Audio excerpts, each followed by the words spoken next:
Hello everyone, मेरा नाम राहुल सिकरवार है और आज हम एक और इम्पॉर्टेंट टॉपिक लेके आए हैं आपके साथ डिस्कशन में। सर्दियां आ चुकी हैं, टेम्परेचर कम हो गया है, लेकिन एक चीज़ बढ़ गई है, वो है एयर पॉल्यूशन।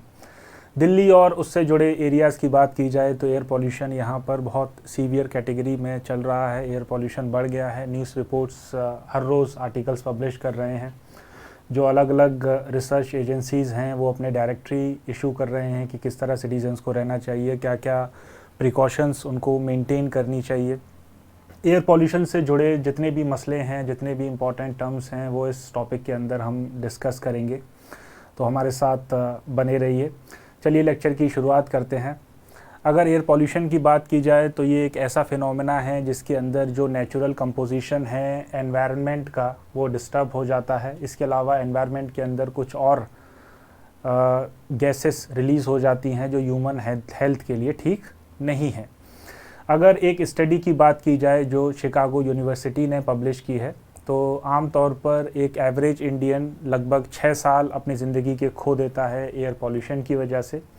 और दिल्ली और उसके आसपास के रीजन के अंदर ये जो कंडीशन है वो और ज़्यादा सीवियर है। उसी रिपोर्ट के अकॉर्डिंग एक आम इंडियन जो नॉर्थ इंडिया में रहता है, दिल्ली में रहता है, वो लगभग 11 साल अपने खो देता है एयर पॉल्यूशन की वजह से।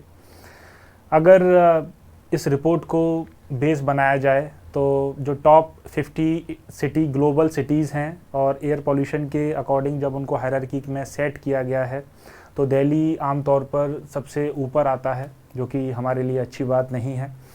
इसके अलावा 39 इंडियन स्टेट्स इसके अंदर फीचर करती हैं, जो कि फिर चिंता की बात है हमारे लिए। तो एयर पॉल्यूशन को लेके इंडिया में ये कंडीशन है। अलग अलग सिटीज़ के अंदर एयर पॉल्यूशन की बहुत ही सीवियर स्टेज हमें देखने को मिल रही है। इसके अलावा जब इसके इम्पैक्ट की बात देखी जाती है तो अलग अलग एज ग्रुप पर इसका एक अलग अलग हेल्थ इम्पैक्ट हमें देखने को मिलता है। जो ओल्ड एज पॉपुलेशन है या जो बच्चे हैं उनके ऊपर ज़्यादा बड़ा इम्पैक्ट हमें देखने को मिल रहा है एयर पॉल्यूशन का। अगर मेज़रमेंट की बात की जाए कि एयर पॉल्यूशन को कैसे मेज़र करते हैं इंडिया के अंदर, तो उसको लेके गवर्नमेंट ने या रिसर्च इंस्टीट्यूशंस ने कुछ टूल्स, कुछ टेक्निक्स तैयार किए हैं। उनमें से एक टूल का नाम है एयर क्वालिटी इंडेक्स। न्यूज़पेपर पढ़ते समय, न्यूज़ रिपोर्ट्स पढ़ते समय आपने बार बार इस टर्म को सुना होगा। तो चलिए इसको देख लेते हैं कि क्या इसका मतलब है और क्या इसका रेलेवेंस है एयर पॉल्यूशन के साथ। तो अगर इस टेक्निक की बात की जाए, इस टूल की बात की जाए, तो 2014 के अंदर इसको लॉन्च किया गया था बाय द गवर्नमेंट। और इसका ऑब्जेक्टिव था कि जो कॉमन लोग हैं या जो आम आदमी हैं उसको एक जानकारी दी जा सके। इसका ऑब्जेक्टिव था कि जो कॉमन लोग हैं या आम आदमी हैं उसको एक जानकारी दी जा सके एयर पॉल्यूशन को लेके, या वो एक अवेयरनेस उसके अंदर क्रिएट की जा सके उसके आसपास के एरिया के अंदर एयर क्वालिटी किस तरह की है उसको लेके। इसके अंदर 6 कैटेगरीज होती हैं जिनको अलग अलग नाम से जाना जाता है, जैसे good, satisfactory, moderately polluted, poor, very poor and severe.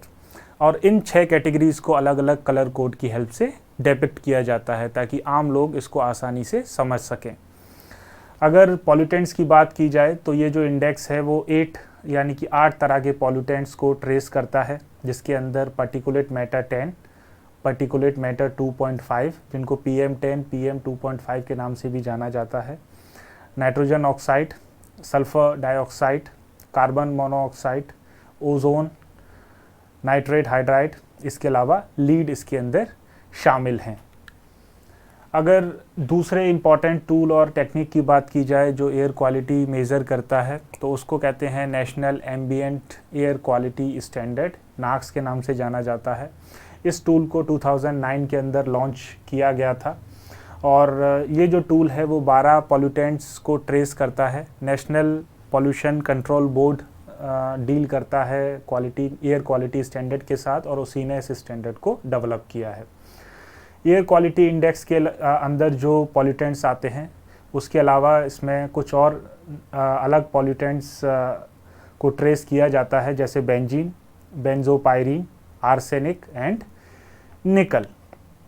अगर पॉल्यूटेंट्स के सोर्सेज की बात की जाए तो अलग अलग सोर्सेज हैं अलग अलग पॉल्यूटेंट्स के। पार्टिकुलेट मैटर जो कि बहुत ज़्यादा हॉट टॉपिक बना हुआ है एयर पॉल्यूशन के अंदर, पर्टिकुलेट मैटर कुछ सॉलिड या लिक्विड सस्पेंडेड पार्टिकल होते हैं एयर के अंदर, और अगर वो सस्पेंडेड पार्टिकल्स का साइज़ 10 mm से कम होता है और 2.5 mm के बीच में होता है तो वो PM10 की कैटेगरी के अंदर आते हैं, और अगर उनका साइज़ उनका साइज़ 2.5 mm से कम होता है तो PM2.5 की कैटेगरी के अंदर आते हैं।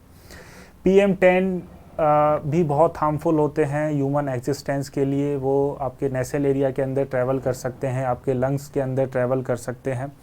PM2.5 क्योंकि उनका साइज़ बहुत छोटा है तो आपके ब्लड स्ट्रीम तक पहुंच जाते हैं, आपके ब्लड स्ट्रीम में भी ट्रैवल कर सकते हैं। इसके अलावा लंग फेलियर के केसेस हमें यहाँ पर देखने को मिल सकते हैं, और अलग अलग अस्थमा जैसी प्रॉब्लम देखने को मिल सकती हैं।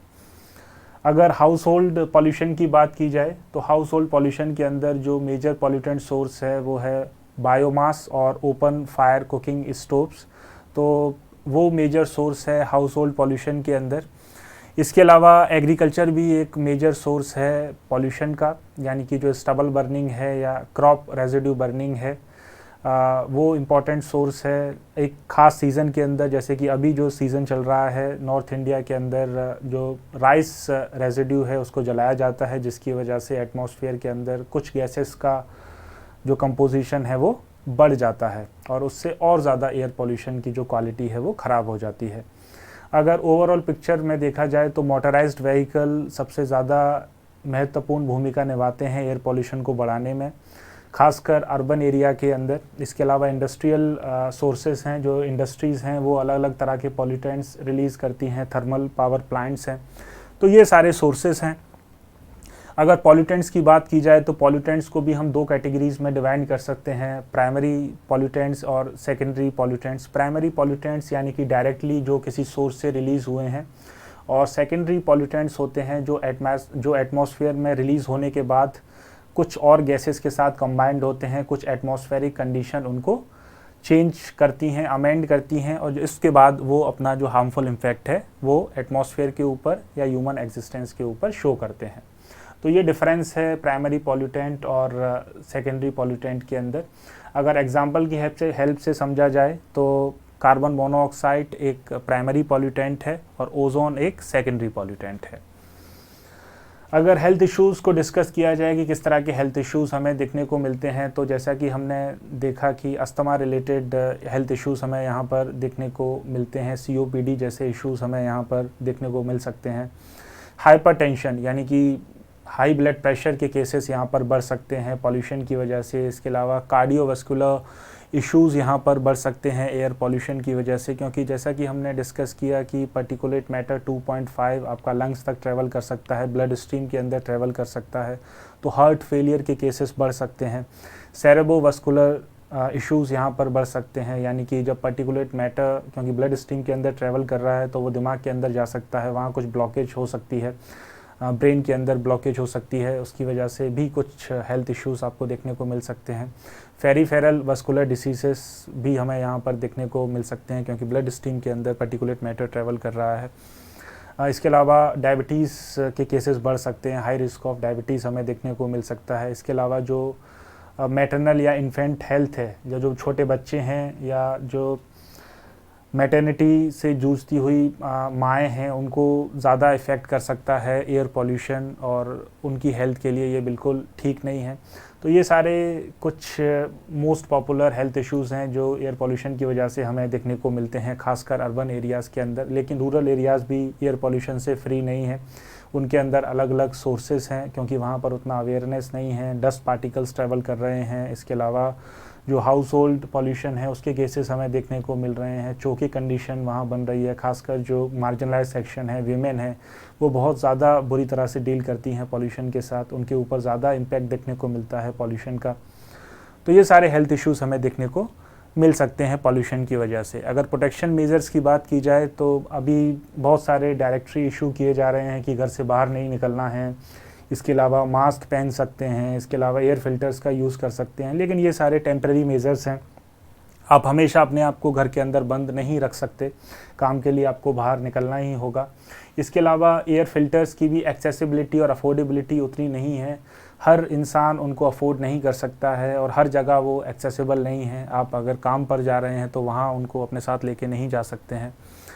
तो ये सारे जो प्रोटेक्शन मेजर्स हैं, अफोर्डेबिलिटी का इशू है उनके साथ, एक्सेसिबिलिटी का उनके साथ इशू है। इसी तरह मास्क की अगर बात की जाए तो जो नॉर्मल मास्क हैं वो उतना इफ़ेक्टिव नहीं है एयर पॉल्यूशन के साथ डील करने को लेके, क्योंकि जैसा हमने डिस्कस किया कि पार्टिकुलेट मैटर 2.5 और पार्टिकुलेट मैटर 10 बहुत छोटे पार्टिकल्स होते हैं, वो एंटर कर जाएंगे क्लोथ के अंदर भी, क्लोथ मास्क के अंदर भी। तो सिर्फ हाई क्वालिटी N95 मास्क ही इसके अंदर इफ़ेक्टिव हैं, जो जिनका जो प्राइस है वो काफ़ी ज़्यादा होता है। तो अगेन अफोर्डेबिलिटी और एक्सेसिबिलिटी का इशू आ जाएगा। तो ये सारे टेम्प्रेरी मेजर्स हैं, उनको बहुत लंबे समय तक डील नहीं किया जा सकता है। अगर इफ़ेक्टिव मेजर्स की बात की जाए कि क्या क्या इफ़ेक्टिव मेजर्स लिए जा सकते हैं एयर पोल्यूशन का जो हार्मफुल इम्पैक्ट है उसको रोकने को लेके, तो सबसे पहले हमें जैसा कि हमने डिस्कस किया कि 60% केसेस के अंदर या 60% रेस्पॉन्सिबिलिटी वेहिकुलर पॉल्यूशन की है।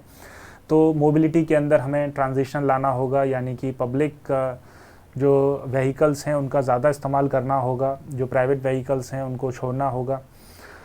इसके अलावा जो इलेक्ट्रिक व्हीकल्स हैं उनका इस्तेमाल ज़्यादा करना होगा as compare to traditional vehicles. Graded response action plan, यानी कि एक 4 स्टेप एक्शन प्लान है जो कि दिल्ली और उससे जुड़े आसपास के रीजन के अंदर लागू होता है जब जब यहाँ एयर क्वालिटी डिटेरियोरेट होती है। तो इसी तरह के प्रोविज़न्स हमें बाकी की सिटीज़ के अंदर भी लाने होंगे, क्योंकि वहाँ के जो सिटीज़न्स हैं उनकी लाइफ भी इम्पॉर्टेंट है, तो वहाँ पर भी हमें इसको इम्प्लीमेंट और एग्जीक्यूट करना होगा। इसी तरह स्ट्रिक्ट एप्लीकेशंस हमें इम्पोज़ करने होंगे रेगुलेशन मेजर्स को लेके। जो रेगुलेशन मेजर्स इशू किए जाते हैं अलग अलग बोर्ड द्वारा, जैसे सेंट्रल पॉल्यूशन कंट्रोल बोर्ड है या स्टेट पॉल्यूशन कंट्रोल बोर्ड है उसके द्वारा, तो उनका स्ट्रिक्ट रेगुलेशन हमें एनफोर्स करना होगा, तभी इस चीज़ के साथ डील किया जा सकता है। इसके अलावा जिस तरह सरकार इंफ्रास्ट्रक्चर यानी कि रोड्स को लेके बहुत सीरियस है, कंस्ट्रक्शन को लेके बहुत सीरियस है, उसी तरह ग्रीन इंफ्रास्ट्रक्चर को भी उतनी ही इम्पोर्टेंस देनी होगी। ग्रीन इंफ्रास्ट्रक्चर मतलब पार्क्स और ज़्यादा डेवलप करने होंगे। इसके अलावा जो अर्बन फॉरेस्ट हैं उनको डेवलप करना होगा, उनको रिफर्बिश करना होगा, उनको और ज़्यादा डेंस करने की ज़रूरत है। इसके अलावा जो खाली एरिया है वहाँ पर और ज़्यादा ग्रीनरी हमें एक्सटेंड करनी पड़ेगी। इसके अलावा जो वाटर बॉडीज़ हैं उनको फिर दोबारा से रिफर्बिश करने की ज़रूरत है। जो एनक्रोचमेंट हो गया है इस तरह के लैंड पर, तो उसको हटाकर वहाँ फिर से फॉरेस्ट एरिया और वाटर बॉडीज़ को हमें रिजुविनेट करने की ज़रूरत है। तो ग्रीन इंफ्रास्ट्रक्चर को ध्यान में रखकर हमें अब अपनी प्लानिंग करनी होगी, अपना डेवलपमेंट करना होगा। इसके अलावा फ्यूल यूजेस के अंदर हमें ट्रांजिशन की ओर बढ़ना चाहिए, यानी कि इसके अलावा फ्यूल यूजेस की ओर हमें ट्रांजिशन की ओर बढ़ना चाहिए। जिस तरह हम ट्रेडिशनल फ्यूल इस्तेमाल करते आ रहे हैं, जैसे कोल है आपका, फॉसिल बेस्ड फ्यूल्स हैं, क्रूड ऑयल है, उसकी जगह हमें जो मॉडर्न फ्यूल है उसकी ओर बढ़ने की ज़रूरत है। जैसे इथेनॉल का ज़्यादा इस्तेमाल हमें करने की ज़रूरत है। इसके अलावा हाइड्रोजन गैस का इस्तेमाल ज़्यादा करने की ज़रूरत है, उसकी ओर और ज़्यादा हमें रिसर्च को और तीव्रता से बढ़ाना चाहिए। तो ये सारे मेज़र्स हम ले सकते हैं। और जो सबसे इम्पॉर्टेंट मेज़र है इसके अंदर, जो सबसे ज़्यादा इफ़ेक्टिव हो सकता है, वो है कि एक अवेयरनेस क्रिएट करनी चाहिए अक्रॉस द पीपल।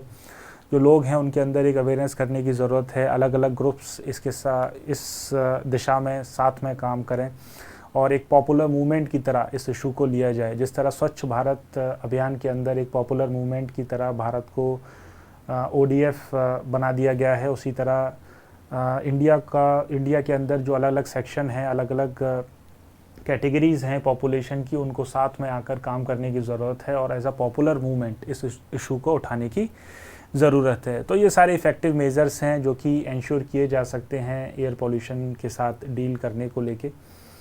अगर गवर्नमेंट इनिशिएटिव की बात की जाए कि सरकार क्या कर रही है और सरकार ने क्या क्या कदम उठाए हैं इस ओर, तो सरकार ने एक कमीशन बिठाया है, एक कमीशन अपॉइंट किया है जिसको commission for air quality management के नाम से जाना जाता है, for national capital territory of Delhi and adjacent area.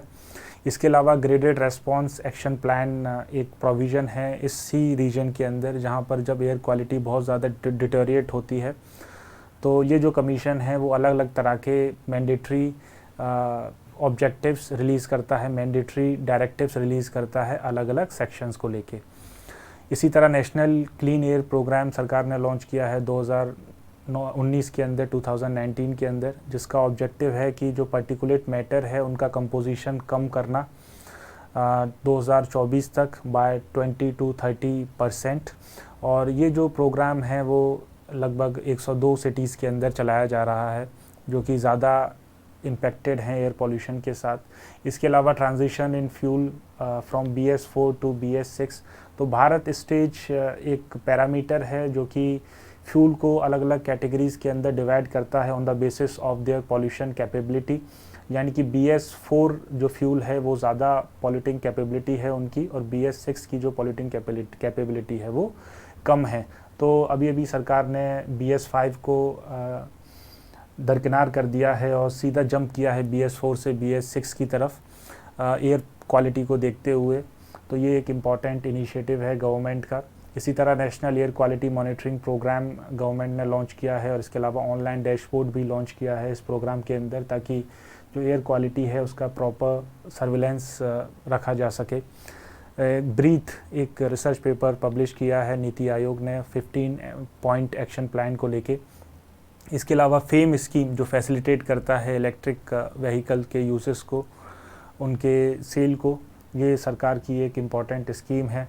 इसी तरह जो न्यू एज मोबिलिटी सॉल्यूशंस हैं, जैसे मेट्रो रेल का एक्सपेंशन हो रहा है, इसके अलावा रैपिड रेल ट्रांजिट सिस्टम अभी मेरठ और दिल्ली को जोड़ते हुए एक RRTC जो फर्स्ट RRTC है इंडिया की, उसको इनाग्रेट किया है by the honourable prime minister of India. इसके अलावा जो क्रॉप रेजिड्यू मैनेजमेंट स्कीम है वो एग्रीकल्चर पॉल्यूशन के साथ डील करती है। तो ये सारे इनिशिएटिव हैं जो गवर्नमेंट ऑफ इंडिया ने लिए हैं, लेकिन सिर्फ इन्हीं इनिशिएटिव से काम नहीं चल पाएगा। जैसा कि अभी हमने मेजर्स डिस्कस किए हैं, उनकी ओर आगे बढ़ने की ज़रूरत है, लोगों को साथ में लाने की ज़रूरत है और एक पॉपुलर मूवमेंट की तरह इस इशू के साथ डील करने की ज़रूरत है। तो इस डिस्कशन में बस इतना ही। उम्मीद है डिस्कशन आपको पसंद आया होगा। इस डिस्कशन के अंदर हमने देखा कि एयर पॉल्यूशन क्या होता है, क्या क्या मेजर पॉल्यूटेंट्स उसके होते हैं, किस तरह उसको मेज़र किया जा सकता है, क्या क्या इफ़ेक्टिव मेजर्स लिए जा सकते हैं एयर पॉल्यूशन को डील करते समय, और सरकार ने क्या क्या इनिशिएटिव लिए हैं इस दिशा के अंदर। तो इस लेक्चर से ज़रूर आपको फ़ायदा हुआ होगा। अगर आप किसी इंपॉर्टेंट टॉपिक पर डिस्कशन चाहते हैं तो कमेंट सेक्शन के अंदर मेंशन कर सकते हैं। अभी के लिए बस इतना ही। मिलेंगे फिर किसी और दिन किसी और टॉपिक के साथ। तब तक के लिए goodbye and take care.